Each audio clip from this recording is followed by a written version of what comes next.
An important question to address is then how and where do stars form, and how complex is this star forming process? And star forming regions will typically look like this. This is the Cone Nebula seen with the Hubble Space Telescope, and typically stars will be forming inside these molecular clouds. Most times we'll not be able to see them at all. That is because stars typically form in incredibly dust-enshrouded environments.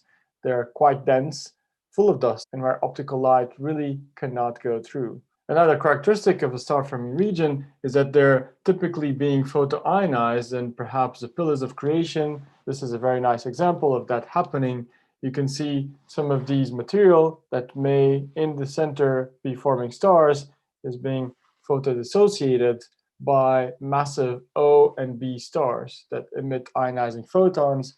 Those photons are hitting this cloud, they're actually ionizing it. And if you look at specific wavelengths, you might be able to see oxygen atoms or even hydrogen atoms kind of recombining and de-exciting and emitting specific photons.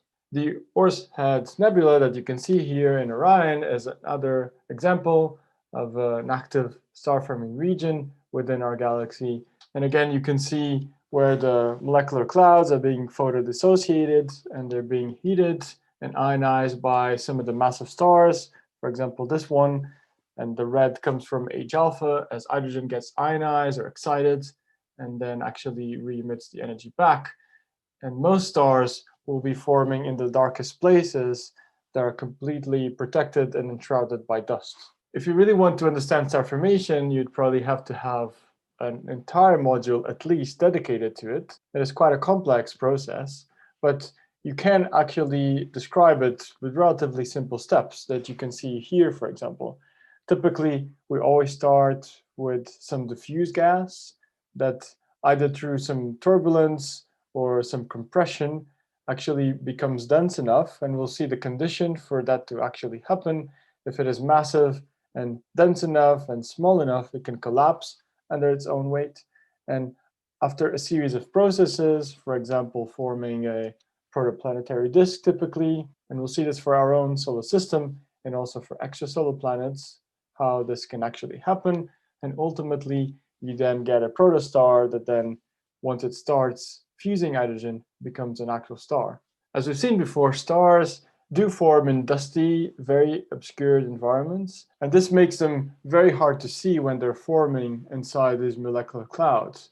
Behind me, you can see an example, and they all look incredibly red. In the optical, this would actually look completely black, as if there's nothing there, but there are stars actually being formed inside this cloud.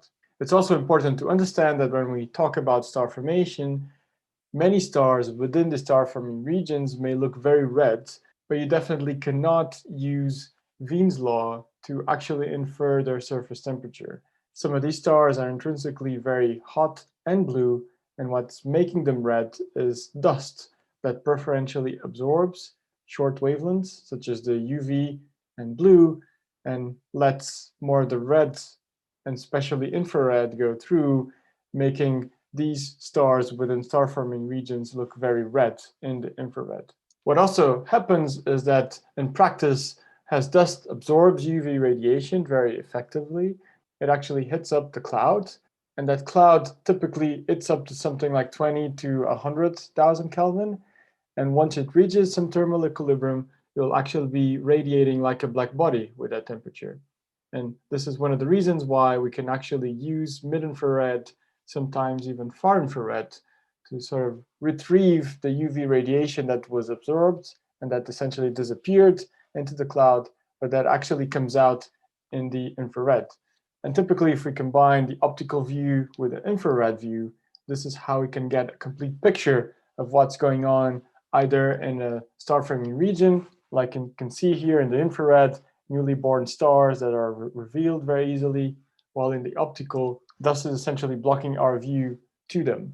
Another example is if we think galaxy-wide, where stars are forming, these regions are, as we'll see, where stars are forming, they are very dusty, and because all the UV bright stars are shining into the clouds that absorb those photons, they hit up, and then they actually radiate as a black body. We can pick them up in the infrared, but in the optical, they're definitely not as clear. And finally, it is important to make this point that stars here on my back are not red because they're cold, but either because dust is preferentially absorbing the UV and blue photons versus the red photons. When stars form, actually most of the fuel is molecular hydrogen. The cloud should be cold enough for molecular hydrogen to exist. But one of the big problems of understanding star formation in molecular clouds is that we cannot see H2. It is essentially not radiating at the temperatures that molecular clouds are at, and therefore they're essentially invisible to most of our observations. What we can detect, though, is on one hand dust, but perhaps even more relevant are some molecules, and perhaps the most commonly used molecule is CO. This means that in practice, whenever we want to estimate the amount of H2 or molecular hydrogen, what we typically do is use instruments that can capture the emission from CO that is actually relatively easy to detect, actually in the millimeter and in the radio. And then we actually use some calibrations that allow us to, from a given amount of CO detected, infer how much H2 probably exists in that cloud. But one of the fundamental limitations of all this is that CO requires carbon, obviously, to be present. And therefore, if you have a cloud that contains very little carbon versus a cloud that contains a lot of carbon, they can have similar amounts of H2, but radiate very differently in CO. And this is one of the big limitations in terms of using CO to convert to H2.